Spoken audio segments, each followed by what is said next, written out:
দেখি মনিয়াপু আসছে, সাথে সারাও।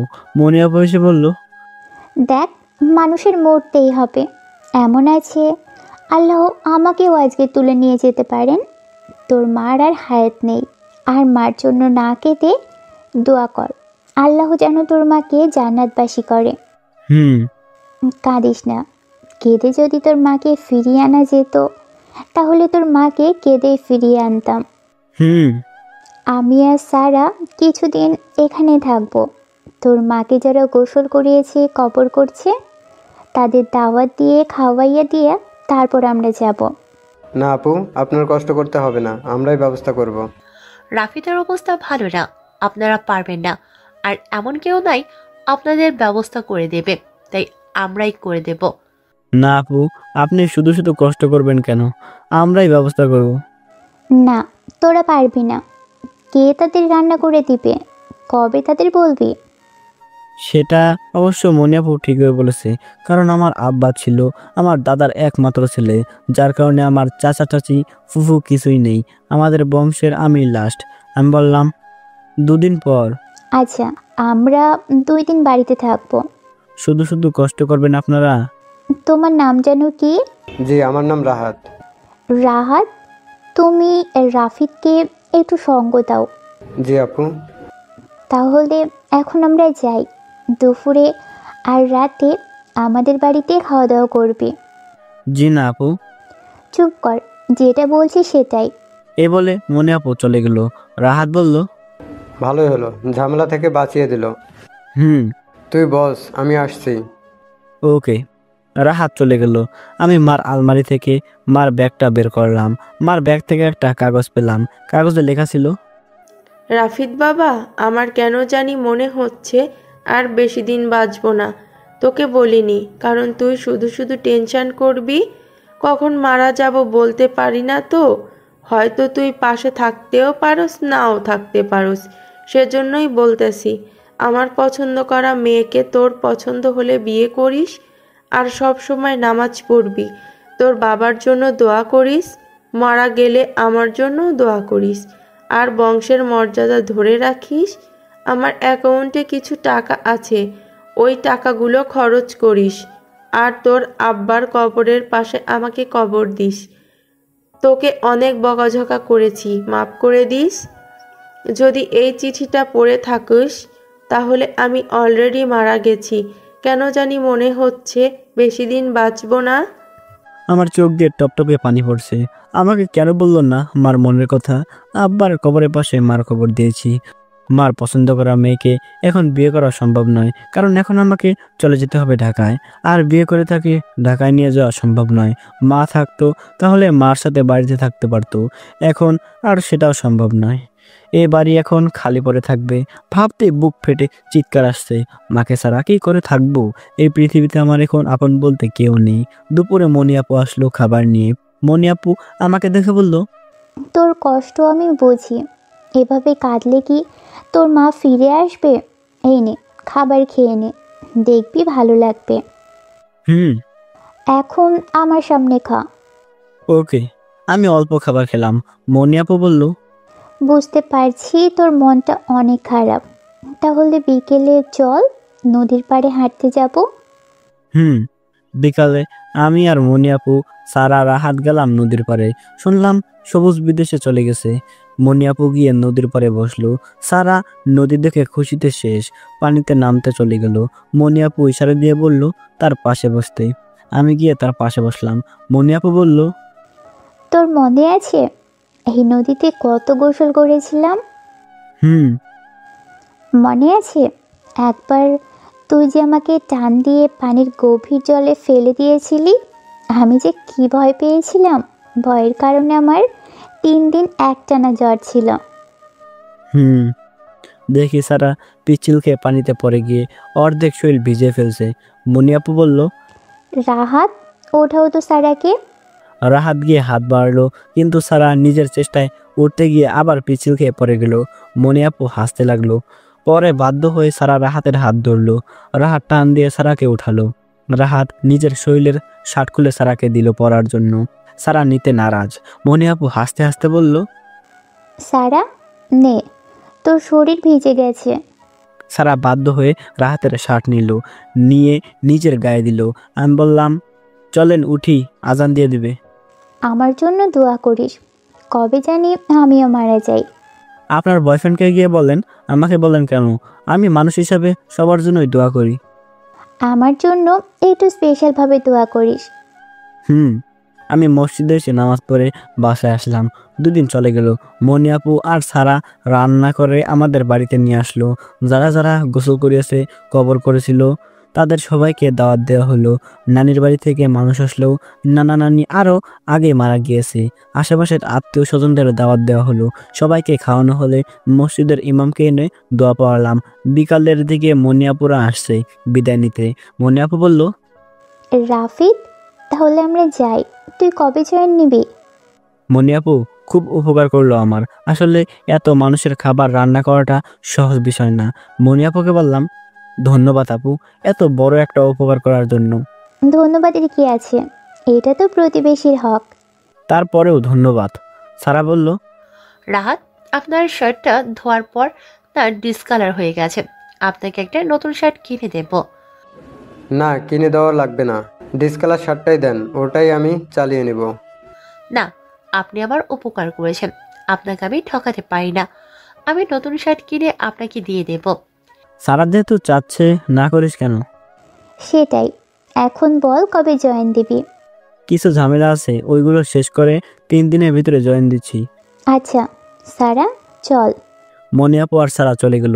রাহাত বলল, আমি খুব ভোরে চলে যাব, গিয়ে অফিস ধরতে হবে। ওকে। আমি বাসায় চলে আসলাম। সবাই চলে গেল। এই পুরো বাড়িতে আমি এখন একা। আপনারা বুঝতেই পারছেন আমার মনের অবস্থা। মনটা খুব খারাপ। মার প্রত্যেকটা কথা মনে হচ্ছে আর চোখ দিয়ে পানি পড়ছে। আমি আমাদের ক্ষেতটুকু ডগি দিয়ে দিলাম, কারণ আমি চলে গেলে ক্ষেত দেখার কেউ নেই। ডগি মানে হলো 2 অথবা 1 বছরের একটা চুক্তি অথবা কন্ট্রাক্ট বলা হয়। কিছু টাকার বিনিময়ে আমি আমাদের ক্ষেতটুকু তাকে দিয়ে দিলাম, মানে 2 বছরের জন্য ক্ষেতটা তার। আমি পরদিন বাড়িটা পরিষ্কার করে বিছানা উল্টিয়ে সবকিছু কাপড় দিয়ে ঢেকে দিলাম। বাড়িতে তালা দিয়ে ঢাকার উদ্দেশ্যে রওনা দিলাম। আসার সময় মার কবরের পাশে গিয়ে অনেকক্ষণ কবর জিয়ারত করলাম। ঢাকায় আসতে আসতে রাত হলো। ঠিক করলাম পরদিন অফিসে যাব। আমার নিয়ত হলো 2 থেকে 3 বছর মন দিয়ে কাজ করে কিছু টাকা ইনকাম করে একেবারে বাড়িতে চলে যাব। বাড়ির পাশে বাজারে একটা দোকান নিয়ে ব্যবসা করব। নিজের পছন্দ মতো একটা বিয়ে করে মা বাবার কবরের পাশে সারাটা জীবন পার করে দিব। আমি পরদিন অফিসে গেলাম। মনিয়াপুর সাথে দেখা করতে হবে, কারণ আমার ওভারটাইম কাজ করার দরকার। অফিসে গিয়ে চুপচাপ বসে রইলাম। কিছুক্ষণ পর সারা আসলো, বলল, এই নে, এই শার্টটা তোর বন্ধু রাহাতকে দিস। ওকে। তোর বন্ধু রাহাত কি করে রে? কেন? এমনি। তার অজান্তে আমি কাউকে তার পরিচয় দিতে পারবো না। ওকে। মনিয়াপু অফিসে আছে, আমি তার সাথে দেখা করতে পারবো। আছে, কিন্তু তিনি এখন দেখা করার অবস্থায় নেই। কেন? এখন তিনি তার বয়ফ্রেন্ডের সাথে একান্তে কথা বলছে, সেজন্য।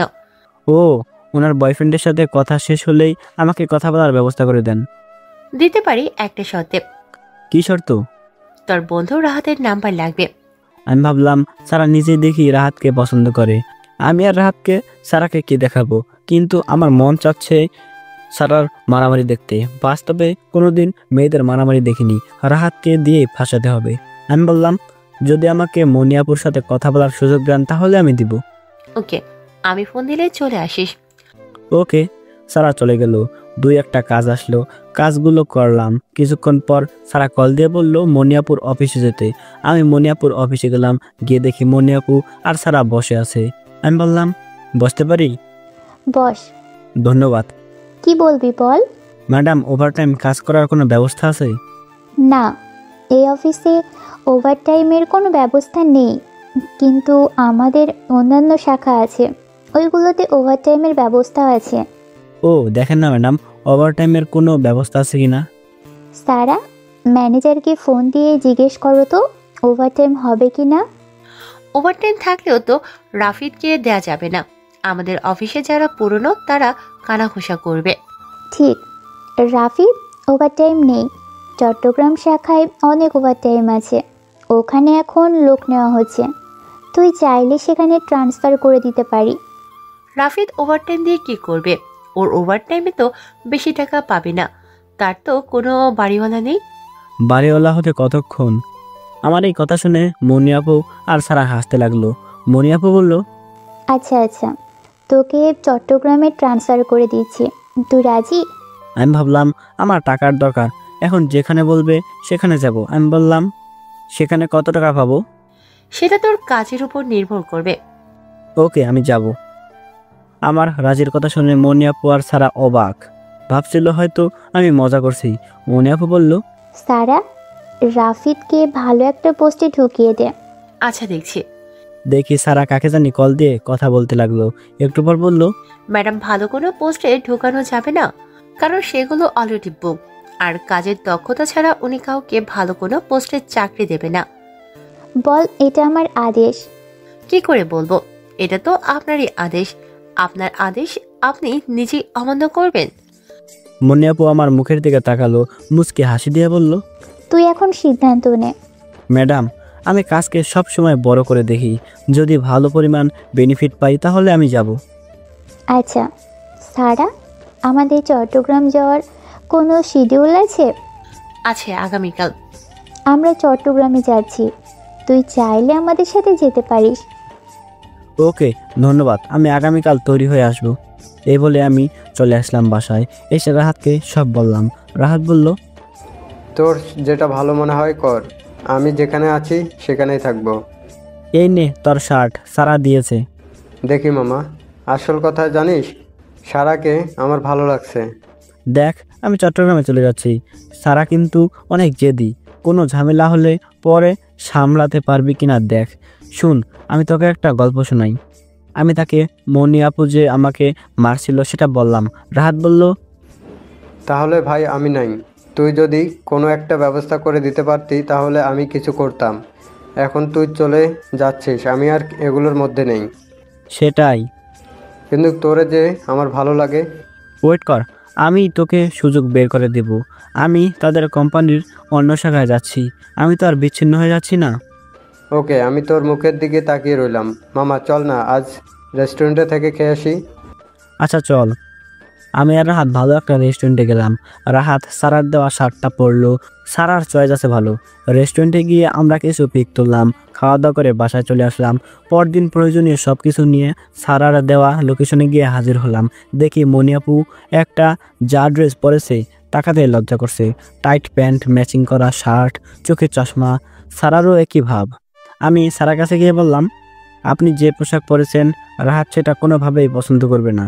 সারা ভাব ধরে বলল, পছন্দ না করলে করুক, তাতে আমার কি? আমি সারাকে গত রাতে রাহাতের একটা পিক হোয়াটসঅ্যাপে দিলাম। সারা ছবিটা অনেকক্ষণ লাগিয়ে দেখলো, বলল, রাহাত শার্ট পছন্দ করছে। ইয়েস ইয়েস, এই প্রথম মনে হয় কেউ আমার পছন্দ করা জিনিস পছন্দ করেছে। আচ্ছা, আমি রাহাতকে বলবো আপনি কেমন পোশাক পরেন এখানে। রাফিদ ভাইয়া, তুই না আমার ভাই লাগোস, আজকে শেষ, আর পড়বো না। ওকে। মনি আপু এসে বলল, রাফিদ, গাড়ি চালাতে পারিস? না। গাড়ি আমি চালাবো, ওঠেন। আমি মনি আপুর সাথে পিছনে বসলাম। সারা বলে, গাড়ি চালানোর সময় যদি পাশে কোনো পুরুষ মানুষ থাকে তাহলে সে বলে গাড়ি চালাতে পারে না। যত সব ফালতু কথা। আমি গাড়িতে বসে বিভিন্ন ডকুমেন্টারি ভিডিও দেখতেছি। মনি আপু বলল, এটা বন্ধ কর না, ভালো লাগছে না। সারা, আর কতক্ষণ লাগবে? আর 1 ঘন্টা। আমি ঘুমোই। মনি আপু চোখের মধ্যে কাপড় দিয়ে ঘুমাতে লাগলো। কিছুক্ষণ পর আমার কাঁধে হেলে পড়লো। আমি সারাকে ইশারা দিয়ে বললাম, কি করব? সারা ওই ইশারা দিয়ে বোঝালো, থাক, এভাবে থাক। মনি আপুর গরম নিঃশ্বাস আমার ঘাড়ে এসে পড়ছে। আমার ভিতরে কেমন শিহরণ জাগছে। আমি রোবটের মতো বসে রইলাম। সারা আমার অবস্থা দেখে হাসছে। কিছুক্ষণের মধ্যে চট্টগ্রামে তাদের আরেক কোম্পানিতে চলে আসলাম। দেখি ম্যানেজারের আরেকটি সুন্দরী মেয়ে মনি আপুদের রিসিভ করছে। মেয়েটাকে আমি চিনেছি, আগে মনে হয় একবার দেখেছিলাম। ওনাদের ল্যাপটপে সমস্যা হয়েছিল, পরে আমি ঠিক করে দিয়েছিলাম। ম্যানেজার সাহেব মনি আপুদের নিয়ে মিটিংয়ে বসলো। অনেকক্ষণ মিটিং করলো। মিটিং শেষে আমার সাথে ম্যানেজারে পরিচয় করে দিল। মনি আপুরা চলে গেল। ম্যানেজার সাহেব বলল, তুমি যেহেতু এই পুরো কোম্পানির বসের স্পেশাল গেস্ট, তাই তোমাকে পার্মানেন্ট কাজ হলো এখানে তুমি বসে থাকবা, অফিসের অকমপ্লিট কাজগুলো করবা। এখানে তুমি 3 ঘন্টা সময় দিবে, আর বাকি 3 ঘন্টা হলো তোমার ওভারটাইম। ওভারটাইমে আমি কি কাজ করব? আসলে কি জানো, আমার মেয়েটা একটু পাগলামো টাইপের, মাঝে মাঝে কি জানি হয়, সব ভেঙে ফেলে। তাই আমি ঠিক করেছি তোমার ওভারটাইম হলো আমার মেয়েকে সময় দেওয়া। এই বলে কাকে জানি ফোন দিল, বলল আসতে। একটু পর দেখি মেয়েটা আসলো। মেয়েটাকে চিনতে পারছি, তার ল্যাপটপে আমি ঠিক করে দিয়েছিলাম। ম্যানেজার বলল, আমার মেয়ে আসতেছে, এই হলো আমার মেয়ে ইকা। ইকা, আজকে থেকে তোকে আরিফ দেখাশোনা করবে। কেন, আমি কি একা চলতে পারি না? আমাকে দেখাশোনা করার কি আছে? ইকা, তুই আমার এই পর্যন্ত 13 লক্ষ টাকার জিনিসপত্র ভেঙে ফেলছস শুধু রাগ করে। এখন বলস তোকে দেখাশোনা করার কি আছে? আজ থেকে রফিককে মেনে চলবি, যা এখান থেকে। ইকা চলে গেল। আমি বললাম, কিন্তু স্যার, যদি ম্যাডাম কিছু বলে? ওসব তুমি চিন্তা করো না, তোমাকে যেই কাজ দিলাম সেটা তুমি মন দিয়ে করো। ওকে স্যার, আমার বেতনটা যদি বলতেন। ওভারটাইমের জন্য 20,000 টাকা আর অফিসে কাজের জন্য 30,000 টাকা, মোট 50,000 টাকা। অনেক ধন্যবাদ স্যার। আর কোম্পানিতে কোয়ার্টার আছে, সেখানে তোমার থাকার ব্যবস্থা করে দিচ্ছি। দয়া করে আমার মেয়েকে একটু দেখে রেখো। স্যার, বিয়ে দিয়ে দিলেই তো পারেন। আমার একটা মাত্রই মেয়ে, সে কখন পড়ালেখা করে, পাশাপাশি আমাকে একটু টাইম দেয়, সেটা ভেবে দেখিনি। আমি তাকে জিজ্ঞেস করব। Okay sir. আমি রুমটা পেয়ে খুব খুশি হলাম। একা এক রুমের মধ্যে সকল কিছুর ব্যবস্থা আছে। এভাবে 15 দিন কেটে গেল। ইকা মেয়েটার সাথে খুব ভালোই সম্পর্ক হয়েছে। যতই যেদি হোক না কেন, মনটা একদম ফ্রেশ। কোনো সময় আমাকে অবহেলা করেনি, আমার সাথে খুব রাগ দেখায়, কিন্তু কিছুদিনের মধ্যেই সব কিছুর সাথে মানিয়ে নিলাম। আমার মা বাবার মৃত্যুর খবর শুনে অনেক কেঁদেছে। আমি সেটা বুঝলাম না, আমাকে চিনে না, জানে না, এরপরেও আমার কষ্টে সেও কেঁদেছে। কেন জানি ইকার জন্য ভেতরে দুর্বলতা কাজ করে। ইকা সারার বয়সী, মনিয়াপুর মতো সুন্দরী, ফেস কাটিংটা একটু ভিন্ন, বিদেশি মেয়েদের মতো। ইকা ও কেন জানি আমাকে একটু বেশি কাছে পেতে চায়। সারাক্ষণ আমার সাথে ঘুরে খায়, এটা সেটা কত কিছু। একদিন রাতে ঘুমাতে যাব চট্টগ্রামে আসার 15 দিন পর দেখি রাত 10টার সময় সারা কল দিয়েছে। আমি ফোন ধরলাম। ওপার থেকে মনিয়াপুর কণ্ঠে ভেসে আসলো, কুত্তা, তোরে এইখানে আমি ম্যানেজারের মেয়ের সাথে লুতুপুতু করার জন্য পাঠিয়েছি? তোরে আমি পাঠাইছি মন দিয়ে কাজ করার জন্য। তুই সেখানে কিনা ইকার সাথে প্রেম করস? তোর চাকরির নট। এক্ষুনি তুই ক্যাম্পাস থেকে বেরিয়ে যা। ম্যাডাম কথাটা শুনে ম্যানেজার ওভারটাইম হিসাবে তার মেয়ের দেখাশোনা করার জন্য বলেছে।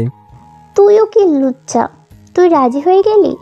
বাহ, মেয়ে দেখাশোনা করার জন্য তুই রাজি হয়ে গেলি? তোর তো চরিত্র ভালো না, টাকার নেশায় তুই অন্ধ হয়ে গেছস। এখন আমি দেখবো তুই কিভাবে টাকা ইনকাম করস। তোর চাকরির নট। প্লিজ ম্যাডাম, আপনি যা বলবেন আমি তাই করব। যদি চাকরি বাঁচাতে চাস, সকালে ঘুম থেকে উঠে যেন তোকে দেখতে পাই। এই বলে ফোন কেটে দিল। আমি আবার ফোন করলাম, সারা ধরলো। সারা, আপনি বলেন, আমি আগামীকাল আসতেছি, এত রাতে কি করে আসবো? ম্যাডাম প্রচন্ড রেগে আছে, আমি কিছু জিজ্ঞেস করতে পারবো না, যা বোঝে তাই কর। আচ্ছা, আমি অফিসে ম্যাডামের সাথে দেখা করব।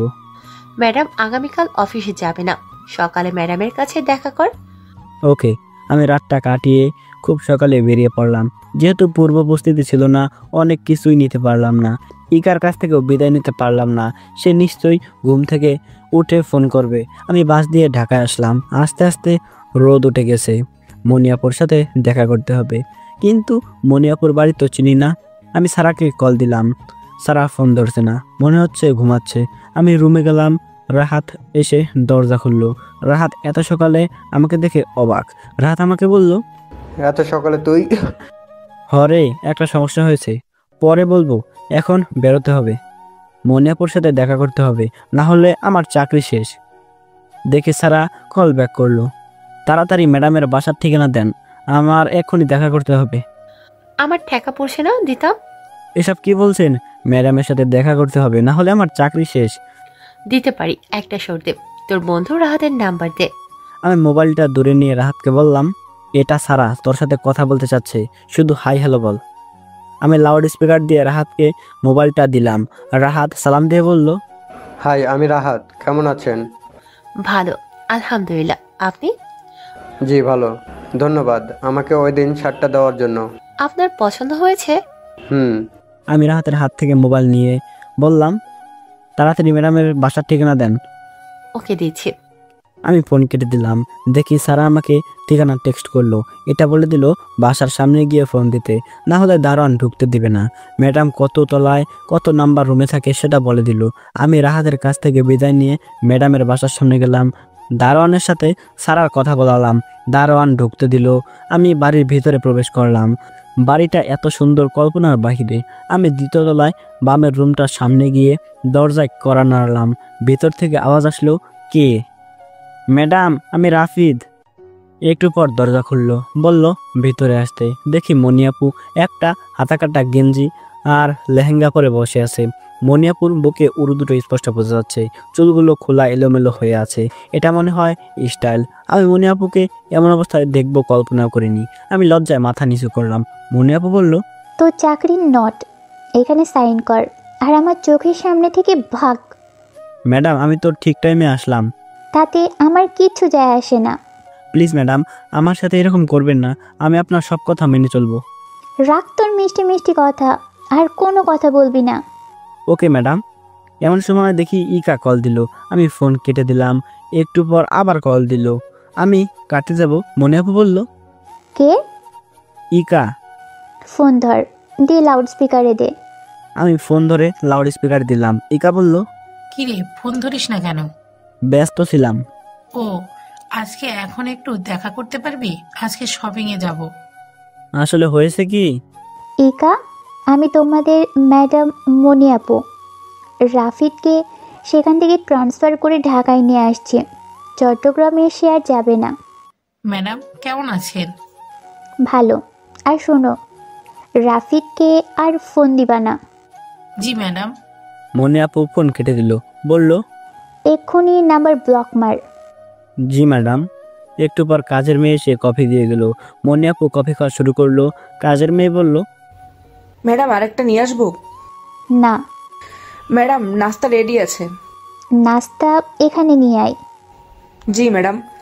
কাজের মেয়ে চলে গেল। একটু পর কাজের মেয়ে এসে নাস্তা দিয়ে গেল। মনিয়াপু খেতে শুরু করলো। আমি মাথা নিচু করে বসে আছি। কি আজব মেয়েরে বাবা, একা একা খাচ্ছে। একবার আমাকে জিজ্ঞাসা করলো না। আমি বললাম, ম্যাডাম আমি যাই। না, বস। ওকে। মনিয়াপু একা একা খেলো, একটি বারও জিজ্ঞাসা করলো না। এদিকে আমি সেই রাতে খেয়েছিলাম। এখন সকাল 10টা বাজে। একটু পানি পড়ে নাই পেটে, খিদায় পেট ঘুরতাছে। আমি বিরক্ত হয়ে বললাম, ম্যাডাম আমি বাসা থেকে ফ্রেশ হয়ে আসি। না। প্লিজ ম্যাডাম, আমাকে আর একটা সুযোগ দেন। এবার যদি কোনো ভুল হয় আমি নিজেই চলে যাব। সত্যি? এখন যাই? তোর জন্য নাস্তা অর্ডার দিয়েছিলাম, খেয়ে যা। না আপু, আমি এখনো ফ্রেশ হইনি। আমি বাসায় যাব। ওকে, আগামীকাল অফিসে দেখা করিস। আমি বাসায় চলে আসলাম। এসে আবার নতুন করে সব পরিষ্কার করলাম। অনেক জিনিসও চট্টগ্রামে রাইখা আসলাম। ইকা মেয়েটার জন্য অনেক খারাপ লাগছে। যাই হোক, এখন আমাকে সামনে ফোকাস করতে হবে। টাকার বিনিময়ে আমি ইকার সাথে সময় কাটিয়েছি, নিজের ইচ্ছায় না। চট্টগ্রামে 15 দিনের টাকা মার গেল। অনেক জিনিসপত্র কিনতে হবে। বেশ কিছু ড্রেস সেখানে ফেলে এসেছিলাম। হাতেও তেমন টাকা পয়সা নেই। মনে হলো মার অ্যাকাউন্টে কিছু টাকা আছে, সেগুলো খরচ করতে হবে। আবার ভাবলাম, না, মার টাকাগুলো আল্লাহর রাস্তায় দান করব। রাহাতের কাছে মনে হয় টাকা নেই। আবার খাবারের বিল দিতে হবে। কি করব, মাথা কোনো কাজ করছে না। কার কাছে টাকা চাইবো? ভাবলাম আবার চট্টগ্রামে যাব, গিয়ে প্রয়োজনীয় জিনিসপত্র নিয়ে আসবো। না, যদি মনিয়াপু জানে আমি আবার চট্টগ্রামে গিয়েছি তাহলে আমার আর রক্ষা নেই। এক কাজ করা যায়, মনিয়াপুর কাছ থেকে অনুমতি নিয়ে তারপর যাব। আমি সারাদিন রুমে বসে রইলাম। রাতে রাহাত আসলো। ড্রেস চেঞ্জ করতে করতে বলতে লাগলো, দোস্ত, মেসের খাবার আমার পক্ষে খাওয়া সম্ভব না। তাহলে কি খাবি? আমি চিন্তা করলাম রুমে গ্যাসের চুলা কিনে আনবো, নিজেরা রান্না করতে পারি তাই খাবো। কথাটা খারাপ না, এখানে তো অনেকগুলো টাকার কাজ। এই মাসটা মেসে খেয়ে আগামী মাসে এগুলো কিনে আনবো। তোর কাছে টাকা নাই? না, চট্টগ্রামে অনেক কিছু ফেলে এসেছি। মনিয়াপুর কাছ থেকে অনুমতি নিয়ে আবার চট্টগ্রামে যেতে হবে। যদি মনিয়াপু অনুমতি না দেয় তাহলে আমি মারা খাইছি, কারণ এগুলো আবার নতুন করে কিনতে হবে, আর সে টাকা আমার কাছে নেই। দেখি কি করতে পারোস, কিন্তু আগামী মাসে কিন্তু শিওর গ্যাসের চুলা আনবো। আচ্ছা, সবার সাথে দেখা করবি?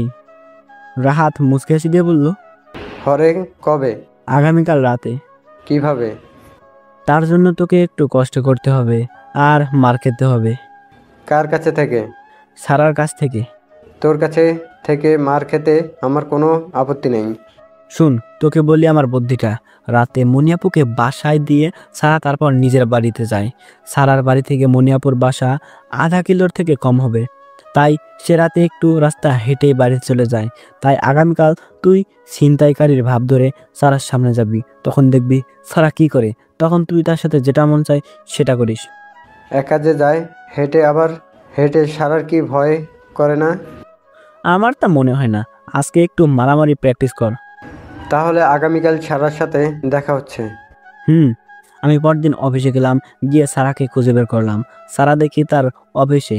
আমি গিয়ে বললাম মনিয়াপুর সাথে দেখা করব। সারা বলল, ম্যাডাম আজ কারোর সাথেই কথা বলবে না, ম্যাডামের সকল কাজ আজ আমি করতেছি। উনি এখন কোথায়? অফিসে কেন? নাকি বাড়িতে? উনি কারোর সাথে দেখা করবে না। আমার সাথে দেখা করবে? আপনি বলেন। তোর সমস্যা কি? তোর কি চাই আমাকে বল। আমি চাই মনিয়াপুর সাথে দেখা করতে। ধুর, যা তো তুই এখান থেকে। সারার মোবাইলে কে জানি কল দিল। সারা ফোন ধরে বলতে লাগলো, জি ম্যাডাম, ও চাচ্ছে আপনার সাথে দেখা করতে। Okay madam. সারা ফোন রেখে আমাকে বলল, শোন, এখান থেকে সোজা লিফটের কাছে যাবি, গিয়ে এই কার্ডটা স্ক্যান করাবি, তারপর 9-এ চাপ দিবি, ওখানে ম্যাডাম আছে। ওকে। সারার দেওয়া কথা মতো সেখানে চলে গেলাম। এক সুসজ্জিত রুমে আমাকে নিয়ে আসলো। দেখি চারপাশ দিয়ে মনিটরিং করা, খুবই উন্নত মানের আসবাবপত্র আর বসার টেবিল, মাঝখানে সোফা, দেখি শোয়ার খাটও আছে, আরও কত কিছু বলে শেষ করা যাবে না। আশেপাশে তাকিয়ে দেখি ক্যামেরাও নেই। এক কোণা থেকে দেখি পানির আওয়াজ আসছে, সম্ভবত গোসল করছে মনিয়াপু। আমি গিয়ে সোফায় বসলাম, কিছুক্ষণ বসে রইলাম। বুঝতে পারছি না এটা মাটির উপরে নাকি মাটির নিচে। বাইরের জগতের সাথে কোনো সম্পর্কই পাচ্ছি না। একটু পর মনিয়াপু দেখি আসছে। আমি তাকিয়ে অবাক হয়ে যাই। মনিয়াপুর শরীরের শুধু একটা পাতলা কাপড়, ভিতরে ব্রা দেখা যাচ্ছে, চুলগুলো কাপড় দিয়ে খোপা দেওয়া। আমি নিচে তাকিয়ে বসে রইলাম। আমি বললাম, ম্যাডাম আমি পরে আসবো? না, বস। কি জন্য দরকার বল? আমার চট্টগ্রাম যাওয়া দরকার, সেখানে অনেক জিনিসপত্র ফেলে এসেছি, সেগুলো আনতে হবে। তোর সেখানে যাওয়া হবে না। কেন? এমনি। কিন্তু ম্যাডাম আমার সেগুলো লাগবে। না, তুই সেখানে যেতে পারবি না, গেলে একেবারে চলে যা। এই বলে মনিয়াপু আমার পাশে এসে বসলো। আমি দূরে সরে গেলাম। মনিয়াপু আবার আমার পাশে এসে বসলো, বলল, দূরে চলে যাস কেন? ভয় পাস? হুম। আমাকে ভয় পাবার কি আছে? আমি বাঘ না ভাল্লুক? না, আপনাকে ভয় পাই। বল, আমাকে তোর কেমন লাগে? ভালো, খুব ভালো। আমার চোখের দিকে তাকা। আমি মনিয়াপুর চোখের দিকে তাকালাম, দেখি চোখে তার কামনার নেশা। আমি অবাক হয়ে যাই, মনিয়াপু করছেটা কি? সে আমার সাথে কি করতে চাচ্ছে? আমার মাথায় কোনো কাজ করছে না। ম্যাডাম আমাকে 5,000 টাকা দেন, এই মাস শেষ হলে দিয়ে দিব। 5,000 না, তোকে 5 লাখ দিব। শুধু আজকের দিনটা আমার সাথে কাটা। পাগল নাকি? দেখি মনিয়াপুর 2 চোখ বুঝে আসছে। মনিয়াপু আমার শরীরে হাত দিল। উনি আরো কাছে আসতে লাগলো, এসে আমার 2 গালে ধরলো, ধরে তার নিজের ঠোঁট কাছে নিতে লাগলো, বলতে লাগলো, তোরে দেখলেই আমার পা দুটো অবশ হয়ে পড়ে। তোরে আমি চাই। মনিয়াপু আমার ঠোঁটের সাথে নিজের ঠোঁট লাগাতে যাবে। আমি ধাক্কা দিয়ে বলতে লাগলাম, মনিয়াপু, মনিয়াপু। এমন সময় মনিয়াপুর চোখ দুটো বড় বড় করে তাকালো। তখন আমার ঠোঁটের কাছ থেকে মনিয়াপুর গোলাপি ঠোঁট আর 1 ইঞ্চি দূরে। মনি আমাকে ছেড়ে দিল, এখন আমাকে স্বাধীনতা দিয়ে দিল। আমি মুখ সরিয়ে নিলাম। ম্যাডাম আপনি আমাকে ব্যবহার করছেন? আসলে আমার জানি কি হয়েছিল, আমার মাথা কাজ করছিল না। সরি। আপনি এত বড় কোম্পানি চালান, এখানে আপনার মাথা কাজ করে না? যত সব ফালতু কথা। যদি এতই উত্তেজিত থাকেন তাহলে বিয়ে করেন না কেন? আর একটু হলেই তো সব শেষ ছিল। তুই থামবি? আমার সব খেয়ালই ছিল। তাহলে আপনি ইচ্ছে করে করছেন কেন? তোরে পরীক্ষা করছি। তোর না টাকা দরকার কত? লাগবে না টাকা, আমাকে এখান থেকে বের করেন। কিন্তু ওই সময় যে বলেছিলি। আপনি যেহেতু চট্টগ্রাম যেতে দিচ্ছেন না, তাহলে তো আমার জিনিসপত্রগুলো কিনতে হবে, সেজন্য আমার টাকা দরকার। এখন সে টাকা আপনি দিবেন। আমি তো দিতেই যাচ্ছি, এই নে। মনি আপু টাকা হাতে দিয়েও আবার নিয়ে গেল, বলল, আমিও আজকে শপিংয়ে যাব, চল দুজনে একসঙ্গে যাই। আপনার সাথে আপনার অসম্মান হবে না? ধুর, রাখ তো সম্মান। একটু আগে আমি আর আপনি যেটা করতে যাচ্ছিলাম, কেউ যদি সেটা ছবি তুলে রাখে? মনি আপু হাসি দিয়ে বলল, এটা মাটির 9 তলা নিচে। এখানে আসার অনুমতি আছে শুধু 3 জনের, আমি, তুই আর সারা। এইটার কথা আমি জানতাম না। এই কিছুদিন আগে আব্বা আমাকে এটার সম্পর্কে বলে এবং এটার ভিতরে আসার অনুমতি দেয়। এখন আব্বা এটার ভিতরে আসতে পারে না। আমি মাঝে মাঝে এখানে বসে থাকি। জায়গাটা খুব নীরব, খুব ভালো লাগে। তোর জন্য একটা কার্ড বানাবো, তুই ইচ্ছে হলে এখানে আসতে পারবি। থাক, দরকার নেই, আমার এখানে আসার কোনো ইচ্ছে নেই। এখন এখান থেকে বের করেন। দাঁড়া, আমি রেডি হয়ে নিই। ওকে। মনি আপু আরও আধা ঘন্টা লাগিয়ে সাজানোর সব জিনিসপত্র এখানে আছে। বুঝলাম টাকা ওড়ানোর আর জায়গা পায় না। তারপর আমি আর মনি উপরে আসি। মনি আপু বলল, এইটার কথা কাউকে বলবি না, বললে তুই বিপদে পড়বি। মানে? মানে হলো এইটার কথা কাউকে বলবি না, এটাই আমার আদেশ। ওকে। আমরা এখন মনি আপুর অফিসে বসে আছি। আমি বললাম, আচ্ছা ম্যাডাম, আপনার না বয়ফ্রেন্ড আছে, তাহলে আমার সাথেই কেন? তোরে কে বলছে আমার বয়ফ্রেন্ড আছে? সারা? সারারে নিয়ে যে আমি কি করি ওর মুখে কিছুই আটকায় না। মিস্টার আজিজের সাথে আমার একটা ঝামেলা হবে।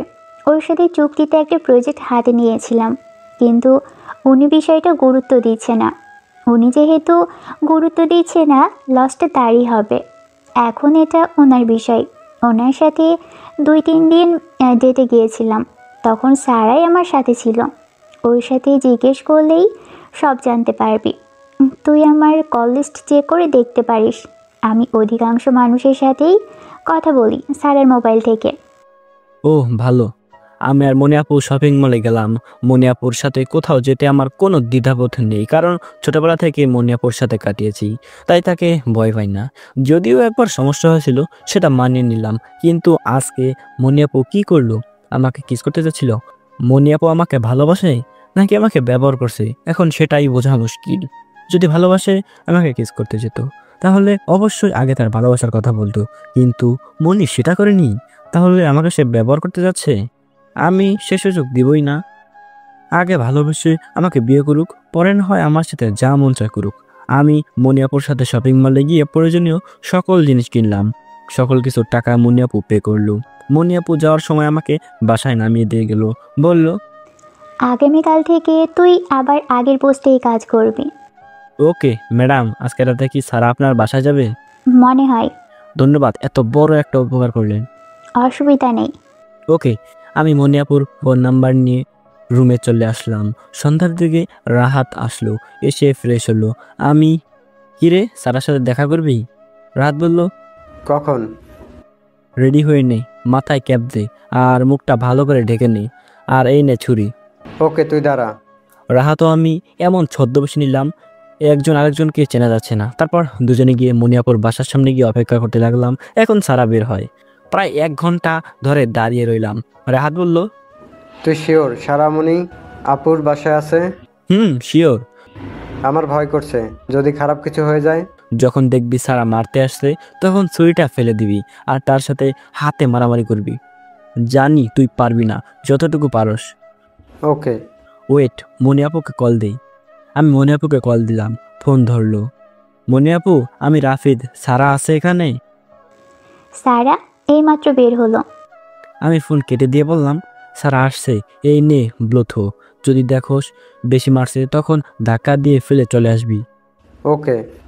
একটু পর দেখি সারা আসছে। আমি বললাম, যা, আর শুন, কণ্ঠটা চেঞ্জ করে নিস। রাহাত গুটি গুটি পায়ে গিয়ে সারার সামনে হাজির হলো, ছুরিটার সামনে ধরে বলল, যা আছে সব কিছু দিয়ে দে। ভালোই ভালোই বলছি, চলে যা, না হলে কিন্তু খবর আছে।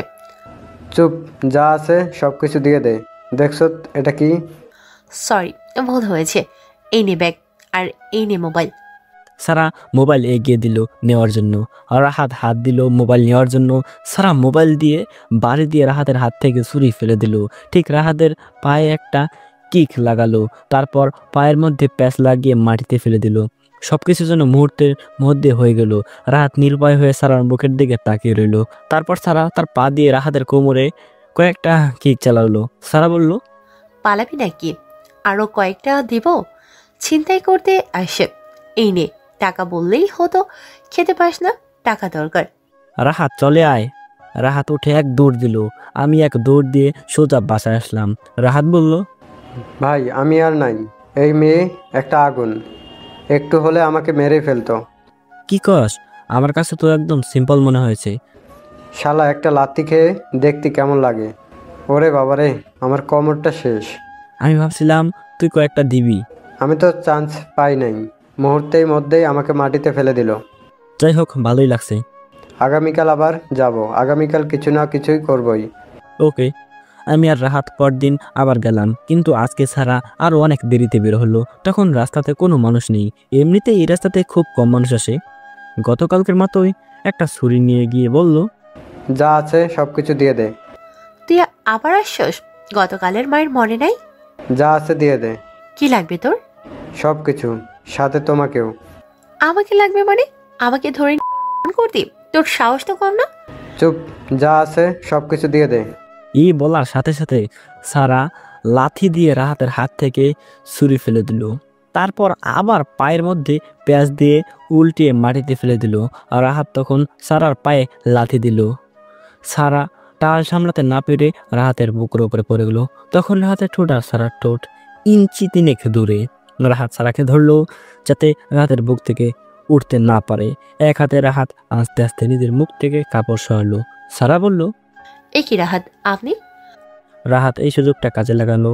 সোজা সারা ঠোঁটের সাথে রাহাতের ঠোঁট লাগিয়ে দিল। সারা ইচ্ছা করেও ছড়তে পারছে না। যতই কথা বলুক, এই জায়গায় মেয়েরা দুর্বল। রাহাত 30 সেকেন্ডের মতন সারা ঠোঁট নিজের ঠোঁটে লাগিয়ে রাখলো। যখন কেউ কাউকে ছাড়ছে না, তখন আমি বললাম, শালা কি শুরু করছোস? মানুষ আসবে তো। রাহাত আস্তে আস্তে নর্মাল হলো। সারাকে ছেড়ে দিল। সারা সোজা হয়ে দাঁড়ালো। সারা রাহাতকে দাঁড় করালো, বলল, আপনি আমাকে আগে বলবেন না? নিশ্চয়ই এটা রাফিদের কাজ। আসলে আপনাকে আমার ভালো লাগে। সত্যি বলছেন তো? হুম। আসলে এতদিন ধরে অপেক্ষা করছিলাম কখন আপনার সাথে দেখা করব। রাফিদ শুধু শুধু ঘোরাছিল। যাক, ফাইনালি আপনার সাথে দেখা হলো। আর আপনি যে এরকম অবস্থায় আসবেন আমি কল্পনাও করিনি। আসলে আপনাকে আমি মারছি, দুঃখিত। আপনি আমার কোমরে মারছেন, এতেই আপনার লস। আমার লস মানে? ভেবে দেখুন। এসব ঠিক করে ফেলবো। আপনার নাম্বার দিন। রাহাত নিজের নাম্বার দিল। সে ব্লুটুথ ডিসকানেক্ট করে দিল। দেখি তারা দুইজন হাসাহাসি করে কথা বলতেছে। আমি আর অপেক্ষা করতে পারলাম না। আমি চিপা থেকে বের হয়ে আসলাম। আমি গেলে রাহাত বলল, এ হলো সারা। হইছে, আর চিনা লাগবে না। রাফিদ, আপনি কি কিছু দেখছেন? না, আমার চোখ বন্ধ ছিল। সব দোষ তোমার রাহাত। তুমি আগে এসে পরিচয় দিতা, রাফিদের কাছে কি অসম্মানটাই না হলাম? অসম্মানের কি আছে? সেই তো আমাকে তোমাকে এই সিচুয়েশনে ফেলেছে। রাহাত, আমি রুমে গেলাম, যাবি? রাফিদ ভাই আপনি যান, রাহাত পরে যাবে। ওকে। আমি হাঁটা ধরলাম। সারা আমাকে আপনি করে বলছে। বলবেই তো, কারণ এখন উল্টাপাল্টা কিছু করলে খবর আছে। আমি বাসায় আসলাম। 1 ঘন্টা পর রাহাত আসলো। আমি রাতে কিছুক্ষণ মোবাইল টিপে ঘুমিয়ে গেলাম। পরদিন উঠে অফিসে গেলাম। গিয়ে টেবিলে বসে রইলাম। সারা কল দিল, বলল, রাফিদ ভাই আপনার একটা কাজ আছে। আপনি যেহেতু বসে আছেন আজাইরা, তাই ম্যানেজার সাহেবের সাথে দেখা করেন। উনি আপনাকে একটা কাজ দেবে, কাজটা সুন্দর করে পালন করবেন। ওকে। আর রাফিদ ভাই আগামীকালের জন্য ধন্যবাদ। ওয়েলকাম। আমি ম্যানেজারের রুমে গেলাম। ম্যানেজার কিছুটা মনিয়াপুর বাবার বয়সী। কোম্পানির সব কিছু উনি সামলায়। মনিয়াপু শুধু মাসে মাসে হিসেব নেয়। আমি ম্যানেজারের কাছে গিয়ে সালাম দিলাম। আমি বললাম, স্যার, আমাকে সারা পাঠিয়েছে। ম্যানেজারের নাম রশিদ। তুমি আসছো? আসলে তেমন কোনো কাজ নেই। আজকে একটু পর আমার ছেলে রিফাত কানাডা থেকে আসবে। ভাবলাম তুমি যেহেতু অবসর আসো, তুমি গিয়ে তাকে ড্রপ করো। কোনো সমস্যা আছে? না, কখন আসবে? 1 ঘন্টার ভিতরে নামবে। এই যে আমার ছেলের ছবি, এই নাম্বারে ফোন দিলেই পেয়ে যাবে। তাকে সোজা বাসায় দিয়ে যাবে। ড্রাইভারকে বললে নিয়ে যাবে। আসলে আমি একটু ব্যস্ত, আজকে ম্যামের সাথে একটা মিটিং আছে। প্রবলেম নেই। এক্ষুনি বেরিয়ে পড়ো, রাস্তায় আবার জ্যাম থাকতে পারে। ওকে। আমি ম্যানেজারের অফিস থেকে বের হয়ে ম্যানেজারের গাড়ি নিয়ে সোজা শাহজালাল আন্তর্জাতিক বিমানবন্দরে গিয়ে অপেক্ষা করতে লাগলাম। 1 ঘন্টা পরে ফোন দিলাম। ফোন ধরলো। রিফাত ভাই, আমি আপনাকে ড্রপ করতে আসছি। আপনি এখন কোথায়? আমি 20 মিনিটের ভিতরে টার্মিনাল 1-এ আসছি। ওকে। 20 মিনিট পর আমরা টার্মিনাল 1-এ প্রবেশ করলাম। দেখি রিফাত দাঁড়িয়ে আছে। আমি দেখে চিনতে পারলাম। আমি গিয়ে বললাম, হ্যালো, আপনি রিফাত? ইয়েস। আমরা দুইজন হ্যান্ডশেক করলাম। আমি তার ব্যাগগুলো গাড়িতে উঠালাম। আমরা গাড়িতে বসলাম। ড্রাইভারকে বললাম ম্যানেজারের বাড়িতে যেতে। রিফাতকে মোটামুটি বয়স্ক মনে হলো, আনুমানিক 25+ হতে পারে। তার শরীর দেখে বোঝা যায় জিম করে, সেই লেভেলের বডি। এরকম বডি 100-তে 1 জন। রিফাত বলল, তুমি কি আমাদের কোম্পানির নতুন কর্মচারী? হুম। তুমি কি আমাদের বসের প্রতিবেশী? কিছুদিন আগেই তোমার মা মারা গেছে, তাই না? হুম। উনি থাকেন কানাডা। আমার সম্পর্কে এত কিছু জানে কি করে? তাহলে কি আমার সব খবর তার কাছে কেউ পাচার করে? কে হতে পারে? একজন আছে, সেটা সারা হতে পারে। ভাবলাম রাহাতকে দিয়েই জিজ্ঞাসা করাবো। রাহাতের সাথে মিথ্যা কথা বলবে না সারা। আমি কিছুটা অবাক হলাম। আমরা কিছুক্ষণের মধ্যেই ম্যানেজারের বাড়িতে পৌঁছে গেলাম। সব কিছু নামিয়ে গাড়ি নিয়ে অফিসে চলে আসলাম। অফিসে কিছুক্ষণ বসে রইলাম। একটু পর সারা আসলো।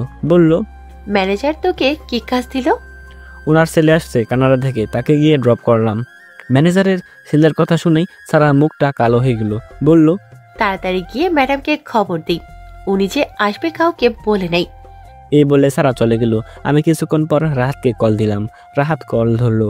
আমি বললাম, শোন, তোকে সারাকে একটা কথা জিজ্ঞাসা করতে হবে। কি কথা? আমাদের কোম্পানির ম্যানেজারের ছেলে আসছে কানাডা থেকে। সে আমার সম্পর্কে সব কিছু জানে। এখন তুই সারাকে জিজ্ঞাসা করবি তিনি কিভাবে আমার সম্পর্কে জানছে, কে বলছে। তুই জিজ্ঞেস কর না। আমাকে সত্যি কথা নাও বলতে পারে, কিন্তু তোকে সত্যি কথা বলবে। আচ্ছা, আমি এখন ব্যস্ত আছি। অবসর হয়ে আমি জিজ্ঞেস করছি। ওকে। অফিসে 2-1টা কাজ আসছে, সেগুলো করলাম। একটু পর মনিয়াপু কল দিল, বলল তার অফিসে যেতে। আমি মনিয়াপুর অফিসে গেলাম। গেলে মনিয়াপু বলল, ম্যানেজারের ছেলে কিন্তু একটা পাগল, সব সময় এ থেকে দূরে থাকবি। আপনি ভয় পান নাকি? না, 9 তলায় যাবি। কেন? এমনি একটু ঘুরে আসি। রিফাত এই 9 তলার কথা সে জানে না, তাই চল সে আসার আগেই ঘুরে আসি। সারাকে নিয়ে যান। তুই হয়তো নিয়ম জানিস না। 9 তলায় যাওয়ার নিয়ম হলো, যদি 3 জন সদস্য হয়ে থাকে তাহলে সর্বোচ্চ 2 জন 9 তলায় যেতে পারবে। যদি 3 জন সদস্য লিফটে উঠি তাহলে লিফট নিচে নামবে না, মানে একজনকে উপরে থাকতে হবে। আর এই দেখ আমার মোবাইল, টেসলা মোবাইল, এটা মাটির তলা থেকেও নেটওয়ার্ক পাই। আমার আর স্যারের মোবাইল টেসলা মোবাইল, এটা এখনও বাজারে আসে নাই, খুব শীঘ্রই বাজারে আসবে। এই মোবাইল তৈরির মালিক হলো স্পেসএক্স, এর মালিক অ্যালেন মাস্ক। এর মূল্য আইফোন 30 এর ডাবল হতে পারে। ওকে, কিন্তু সেখানে গিয়ে কি করব? সেখানে তো কিছুই নেই, খালি কয়েকটি মনিটর, কয়টা সোফা আর একটা খাট। আই তো অনেক কিছুই আছে। ওকে। মনিয়াপু আজকে পশ্চিমা ড্রেস বাদ দিয়ে বাঙালি পোশাক পরেছে, শাড়ি। এত সুন্দরী লাগছে বলার বাইরে। এখন সত্যিকারের একজন বিজনেসম্যান মনে হচ্ছে। একটা গোলাপি শাড়ি ম্যাচিং করা, হাতা কাটা ব্লাউজ, আর গলায় একটা হীরার নেকলেস। গলার দিকে তাকাতে আমার শরীর নাড়া দিয়ে ওঠে। আমার দুজন যাচ্ছি মাটির 9 তলা নিচে, না জানি আবার সেখানে কি হয়। আমরা দুজন লিফটে উঠলাম।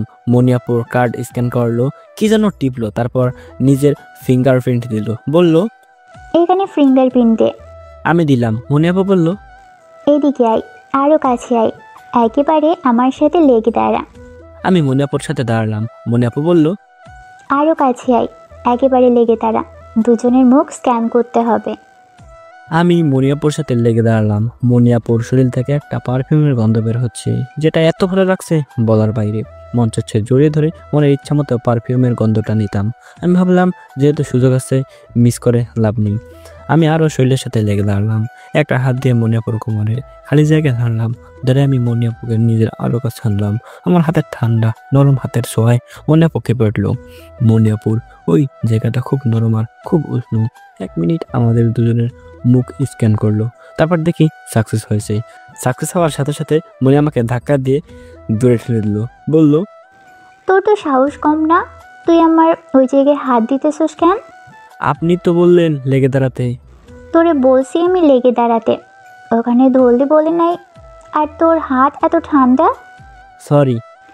নেক্সট টাইম যেন এরকম ভুল না হয়। ওকে। মনিয়াপু 9 তলায় ক্লিক করলো। একটু পর আমাদের 9 তলা নিচে নিয়ে আসলো। রুমে ঢোকার সাথে সাথে স্বয়ংক্রিয়ভাবে সব কিছু চালু হয়ে গেল। মনিয়াপু গিয়ে বিছানায় শুয়ে পড়লো, আমি গিয়ে সোফায় বসলাম। মোবাইল ধরে দেখি একটু নেটওয়ার্ক নাই। মনিয়াপু বিছানা থেকে উঠে একটা মনিটরের সামনে দাঁড়ালো। মনিটর টাচ করার সাথে সাথে নতুন ইন্টারফেস চালু হলো। বলল, এইদিকে আই। আমি কাছে গেলাম। মনিয়াপু আবার বলল, মনিটরে খেয়াল কর, দেখ 1990 সালে আমাদের এই কোম্পানি প্রতিষ্ঠিত হয় আমার আব্বার রশিদ সাহেবের যৌথ মিলনে। তখন কোম্পানির নাম ছিল আমার মায়ের নামে, কিন্তু সেখান থেকে কোনো ভালো ফল পাওয়া যাচ্ছিল না। তখন রশিদ সাহেব ঠিক করেছিল তিনি এটা ছেড়ে দিবেন, কিন্তু আব্বার একজন পার্টনার দরকার ছিল। তাই রশিদ সাহেবকে আব্বা অনেক কষ্টে বুঝিয়ে রাখে। পরে আব্বা নতুন করে আমার ছোট বোনের নাম দিয়ে আরও কিছু টাকা ইনভেস্ট করে এই কোম্পানি খোলেন। এটা ভালোই সাড়া দেয় এবং বাজারের অর্ধেক মাঠ আমরা দখল করে নিই। এখন আমার মাসে ইনকাম আছে 10 কোটি টাকা। এখানে কোম্পানির যত ডেটা আছে সব এখানে এসে জমা হয়। আব্বা এটা রশিদ সাহেবের আড়ালেই করেছিলেন।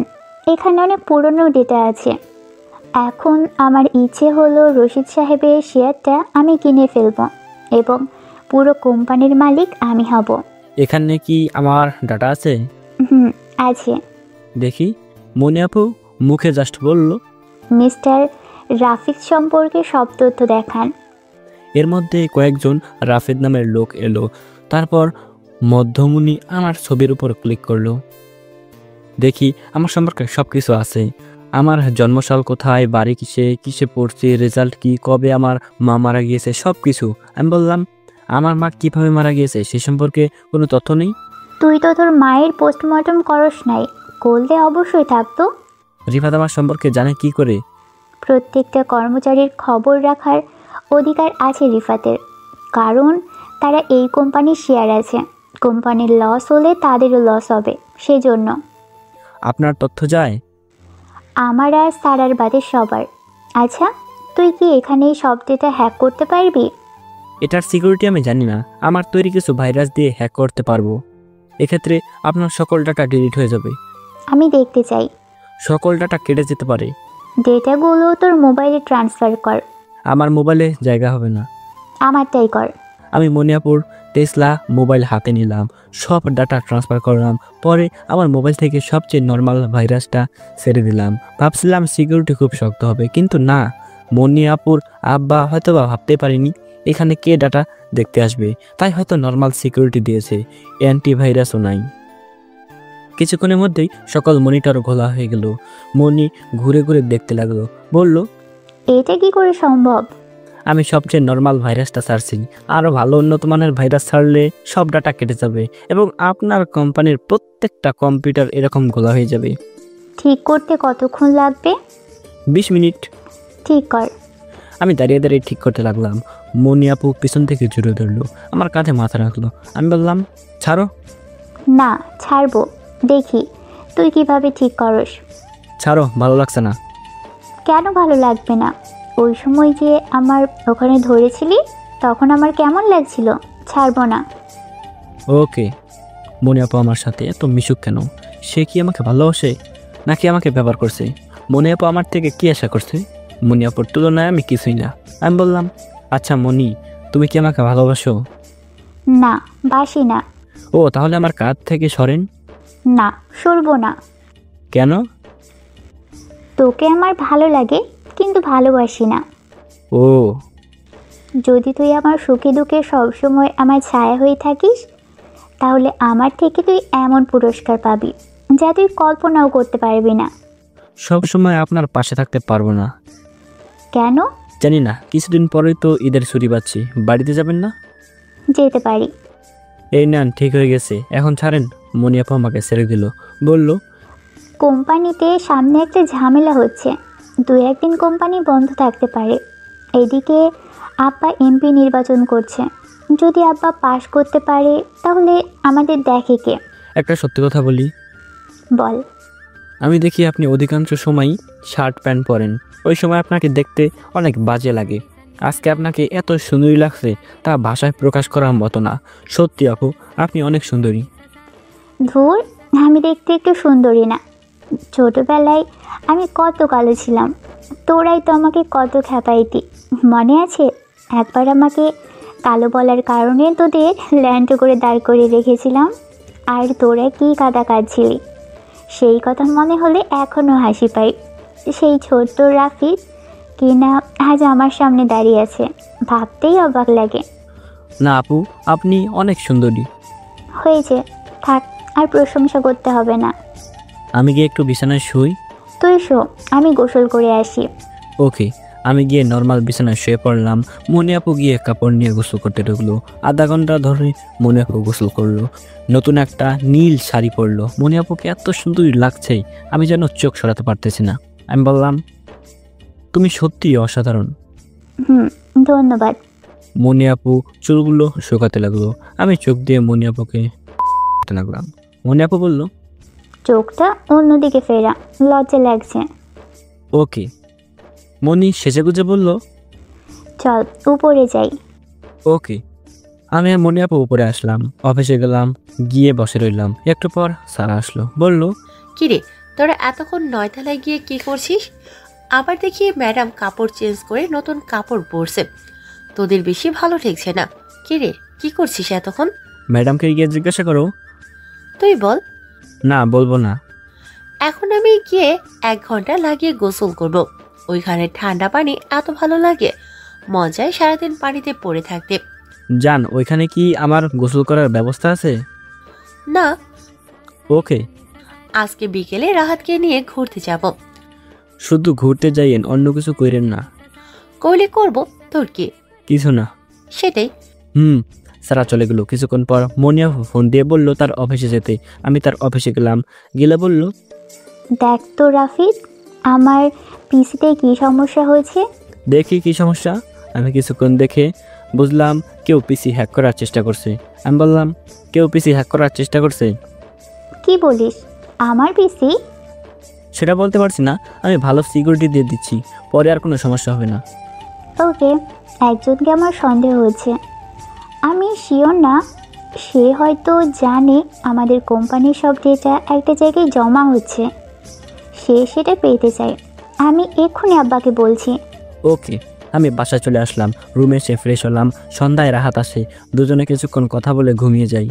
মনি বুঝতে পারছে রিফাতের মতিগতি ভালো না, সে কিছু ঝামেলা করতে চাচ্ছে। এখনই আব্বার সাথে আলাপ করে এর সমাধান বের করতে হবে। মনি সোজা গাড়ি নিয়ে নরসিংদী বাড়িতে আসলো। এসে আব্বাকে খুঁজে বের করলো। মনি এসে দেখে তার আব্বা চা খাচ্ছে। মনি গিয়ে তার আব্বাকে বলল, আব্বা, রিফাত কিন্তু অনেক সমস্যা করছে। তুই এত দূর থেকে আসছো, ফ্রেশ হয়ে রেস্ট নে, পরে কথা বলি। না, আপনার সিদ্ধান্ত নিয়েই আমি ফ্রেশ হব। ওকে, মাথা ঠান্ডা কর, বল কি হয়েছে। আব্বা, রশিদ সাহেবের শেয়ারের দাম কত হবে? তোর শেয়ারের দাম কত? 500 মিলিয়ন হবে। তাহলে রশিদ সাহেবের শেয়ারের দাম ততই। আব্বা, আমি তার শেয়ার কিনে পুরো কোম্পানি নিজের করে নিতে চাই। রশিদ সাহেব যদি তোকে এই কথা বলে তোর শেয়ার তারে বিক্রি করে দিতে, তখন তুই কি বলবি? মনির মাথা কাজ করছে না। আপনি বলুন। তার চেয়ে ভালো তোরে একটা ভালো উপদেশ দেই। রশিদ সাহেবের ছেলের নাম জানি কি? রিফাত। তুই তারে বিয়ে করে ফেল, তাহলে সব ঝামেলা শেষ হয়ে যায়। ওর যেটা আছে সেটা তোর, আর তার যেটা আছে তোর, মানে দুজন মিলে একই। মনি টেনশনে পড়ে গেছে। আব্বার কথা হারে হারে ঠিক। মনির মাথা কাজ করছে না। রিফাতকে মনি 2 চোখে দেখতে পারে না। মনি সারাটা জীবন শুনে আসছে রশিদ খানের ছেলে কানাডা থাকে। ওইখান থেকে মাঝে মাঝে মনির সাথে কথা বলতো, কোম্পানির এটা সেটা খোঁজ খবর নিত আর ঝামেলা সৃষ্টি করতো, মনির উপর অধিকার খাটাতে আসতো। মনি সেটা একদমই পছন্দ করে না।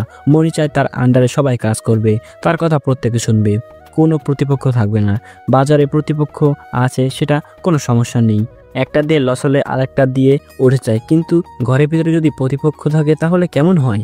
যে করে হোক মনিকে পুরো কোম্পানিতে নিজের আধিপত্য বিস্তার করতেই হবে, কিন্তু সেটা কি করে? সেটা খুব কষ্ট হবে, কিন্তু কি করে? রিফাতকে আমি কোনোভাবেই বিয়ে করব না। ওকে আমার এক বিন্দু পরিমাণ ভালো লাগে না। এছাড়া আর কোনো ব্যবস্থা নেই। তাহলে যেভাবে আছে সেভাবেই থাক, এভাবেই চলতে থাক।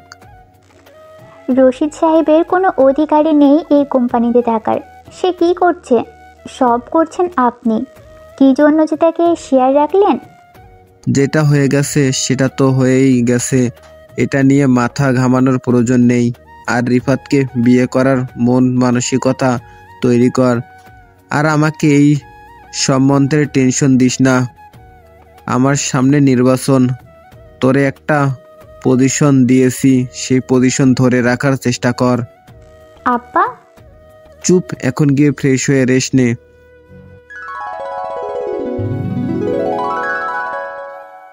মনি রুমে চলে আসলো, নিয়ত করলো আগামীকাল অফিসে যাবে না, আগামীকাল বাড়িতেই থাকবে। মনি কোনোভাবেই রিফাতকে বিয়ে করতে পারবে না, কারণ এতদিনে মনির মন অন্য কেউ দখল করে ফেলেছে, সেটা হলো রাফিদ, অর্থাৎ আমার কথাই বলছে। তো আমি কথাকের মতো করে ভয় দিচ্ছি, আপনারা বুঝে নিন। মিস্টার আজিমের সাথে ঝামেলা মনির আরও আগে শেষ করে ফেলেছে। যখন দেখছে প্রজেক্টে আজিম গুরুত্ব দিচ্ছে না, তখনই মনি তাকে ওয়ার্নিং দিয়েছিল। পরে আজিমের সম্বন্ধে ভালো করে খোঁজখবর নিয়ে দেখে তার এক ডিভোর্সি বউ আছে। সেটা দেখেই মনি সাথে আজিমের সাথে সম্পর্ক শেষ করে ফেলে। ওই প্রজেক্টটা অন্য আরেকটি কোম্পানির শেয়ার করতেছে। রাফিদের সাথে মনির অনেক পুরনো স্মৃতি রয়েছে। এমনিতে রাফিদ ছোটোবেলায় খুব হ্যান্ডসাম ছিল। রাফিদকে ছোটোবেলায় মনির খুব ভালো লাগতো, হোক সে ছোট মানুষ, তো তারও তো মন আছে একটা, ঢাকা, যার কারণে এতদিন রাফিদকে ভুলে গিয়েছিল মনি। ওই দিন রাফিদকে দেখে মনি প্রথমে চিনতে পারেনি, পরে পরিচয় দেওয়ার পর চিনল। রাফিদ যেন আগের থেকেও আরও অনেক বেশি হ্যান্ডসাম হয়েছে। রাফিদের একটা জিনিস মনির সবচেয়ে বেশি ভালো লাগছে, সেটা হলো তার হাসি। ছোটবেলা থেকে হাসি দিলে রাফিদের গালে টোল পড়তো। মনি যে কত রাফিদের গাল ধরে টানতো, সেগুলো মনে হলে মনির এখনো হাসি পায়। সত্যি মনির রাফিদকে দেখলেই পায়ের গোড়ালিতে শিরশির করে ওঠে। মনি ঠিক করে ফেলেছে, বিয়ে করলে রাফিদকেই করবে, অন্তত একটা রাতের জন্য রাফিদকে নিজের মতো করে নিতে। মনি জানে মনির যত কিছুই করুক না কেন, রাফিদ সবসময় মনির ছায়া হয়ে থাকবে, এটা মনির বিশ্বাস। এখন যে করে হোক রিফাতকে কোম্পানি থেকে বের করতে হবে। টাকা কোনো সমস্যা নেই, 500 মিলিয়ন দিয়ে শেয়ারটা কিনলে ওই টাকা ওঠাতে সর্বোচ্চ 15 মাস লাগবে।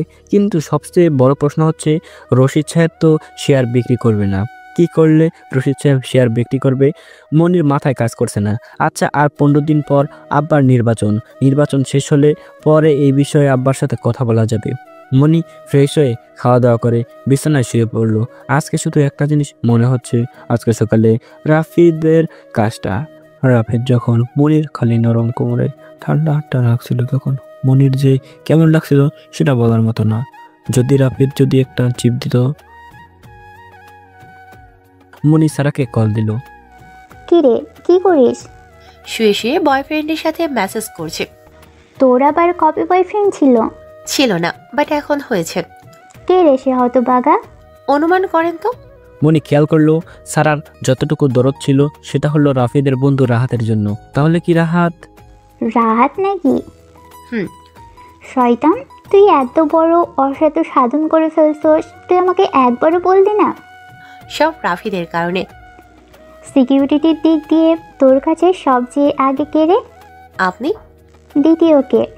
এতদিন কেউ ছিল না, এখন একজন হয়েছে। কে? রাহাত। আমার ভালোবাসা, আমার জান, আমার সব। বাঁচলে তার জন্যই বাঁচবো, মরলে তার জন্যই মরবো। তাহলে দেখছি রাহাত আমার আগে। ওকে যা, রাহাত সবার আগে, পরে না হয় আমি। কিন্তু তারপর কে? পরে একজন হয়তো হবে। হবে না, হয়ে গেছে। কে? বলতো কে? রিফাত। আমার মুডটাই নষ্ট করে দিলি তুই। হয়তো তাহলে আমি বুঝতে পারছি রাফিদ। আসলে কি জানেন, প্রথম দেখাতেই আমি রাফিদের উপর ক্রাশ খেয়েছিলাম। পরে যখন জানতে পারি রাফিদ আপনার প্রতিবেশী, তখন আমি আর নাই। তুই মাত্র ওই দিন খেয়েছিস, আর আমি সেই ছোটবেলা থেকেই খেয়েছি। দেখ, যেটা আছে সেটা নিয়েই খুশি থাক। আর আমার পরে রাফিদকে প্রোটেক্ট করার দায়িত্ব তোকে দিলাম। ইস, এমন ভাব ধরে যেমন নিজে কিছুই পারে না। একদিন তো আপনার সাথে মারামারিতে পারিনি, আমার মতো পাঁচটা দাঁড়ালেও তো আপনার সামনে টিকতে পারবে না। চুপ, এটা সবার কাছে অজানাই থেকে যাক। আগামীকাল অফিসে আসবেন না? না। তাহলে আমিও যাব না। তুই গিয়ে একটু দেখে আসিস। এখন রাখি, ঘুমে ধরেছে। ওকে। মনি ঘুমিয়ে গেল। পরদিন ঠিক করলো রাফিদের মার কবরটা দেখে আসবে। মনি সেখানে গিয়ে রাফিদের মার কবরের সামনে গিয়ে রাফিদের মার জন্য দোয়া করলো। পরে বিকালের দিকে ঢাকার উদ্দেশ্যে রওনা দিল।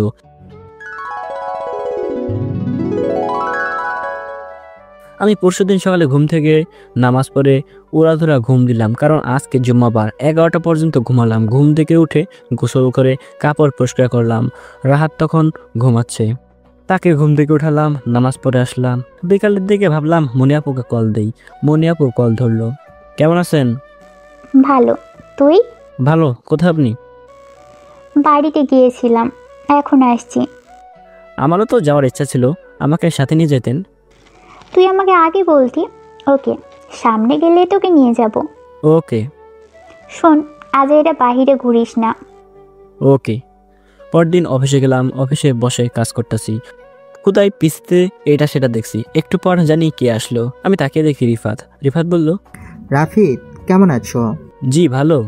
তোমার মেইন কাজটা কি? কারো কম্পিউটার বা ল্যাপটপে কোনো সমস্যা হলে সেটা সমাধান করি। এটাই তোমার কাজ? অধিকাংশ সময় দেখি তুমি বসেই কাটাও। অন্যরা দেখো কি সুন্দর করে কাজ করছে, আর তুমি বসে বসে সময় কাটাও। এটা কি ঠিক? ওদের মধ্যে সর্বনিম্ন বেতন কত? 80,000 টাকা। আমার বেতন মাত্র 30,000 টাকা। পার্থক্যটা বুঝতে পারছেন? ব্রিলিয়ান্ট। এখন যেহেতু বসে আছো, চলো একটু ঘুরে আসি। ওকে। রিফাত আমাকে নিয়ে লিফটে উঠলো। আমি বললাম,